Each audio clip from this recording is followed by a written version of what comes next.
Racist cop gets life in prison for pulling a gun on a U.S. general during a military funeral. The cemetery was silent, save for the soft rustle of leaves and the distant cry of a mourning dove. Then, a scream shattered the peace, followed by the unmistakable click of a gun being cocked. Officer Daniel Hargrove's hand trembled as he aimed his service weapon at General Marcus Tate, a decorated U.S. Army veteran standing tall in his crisp dress uniform. The crowd at the military funeral, soldiers, families, and dignitaries froze, their breaths caught in a collective gasp. Hargrove's eyes burned with a hatred that had no place among the solemn rows of white gravestones honoring fallen heroes. This wasn't just a confrontation, it was a desecration. General Tate, a black man who had served 3 tours and earned a Silver Star, stood unflinching, his dark eyes locked onto Hargrove's, not with fear, but with a quiet, unyielding strength.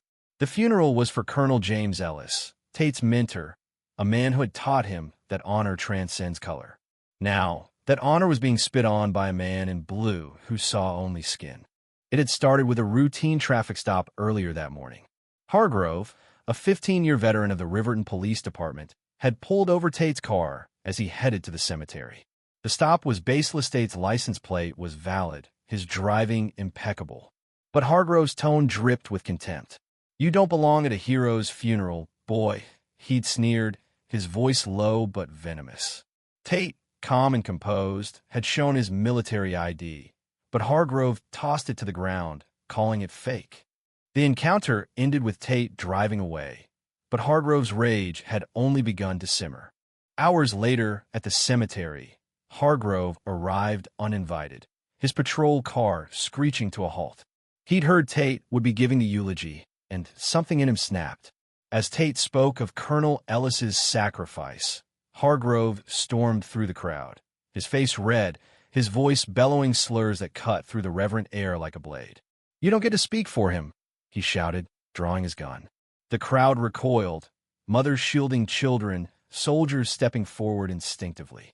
Tate raised a hand, signaling calm to those around him. "Officer," he said, his voice steady, "this is a place of respect. Lower your weapon."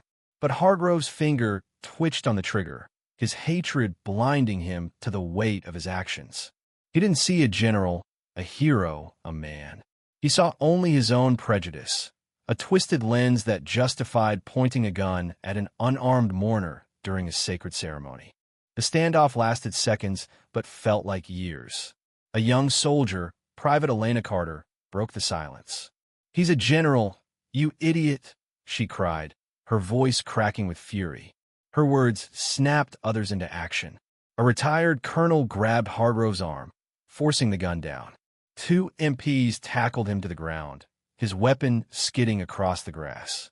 The crowd erupted, some in tears, others shouting in disbelief. Hargrove's arrest was swift, but the damage was done. The funeral resumed, but the air was heavy, the sanctity of the moment tarnished. Tate delivered the eulogy, his voice unwavering, honoring Colonel Ellis while silently carrying the weight of what had just happened. The trial was a national spectacle. Hargrove's defense claimed he'd lost control under stress, but the evidence was damning. Body cam footage, witness testimonies, and a history of complaints against him for racial bias. The prosecution painted a clear picture. Hargrove's actions weren't a mistake, but the culmination of unchecked prejudice. Pointing a gun at a general during a military funeral wasn't just assault, it was an attack on the values the fallen had died for. The courtroom was packed when the verdict came. Life in prison, the judge declared, her voice firm. Gasps rippled through the room. Hargrove's face went pale, his bravado crumbling. For many, the sentence was justice. For others, it was a grim reminder of how far hate could push a man. General Tate sat quietly in the back, his uniform pristine, his expression unreadable. Outside, reporters swarmed, but he said little. Later, in a private moment, he confided to Elena Carter, now promoted for her courage, "It's not about me.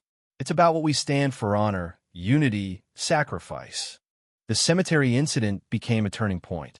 Communities across the nation began confronting systemic bias in their police forces. Training programs were overhauled, officers held accountable. Tate, though reluctant, became a symbol of resilience, speaking at forums about healing division through understanding.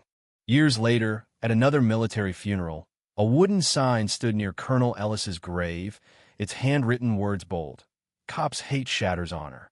It was a reminder of a dark day, but also of the strength that rose from it. Tate, now retired, visited the grave often, not to dwell on the past, but to honor the future world where respect could triumph over hate. In that quiet cemetery, under the same mourning dove's cry, hope took root where hate had once stood. Thank you for listening. If you find it interesting, please like and subscribe to follow the next stories.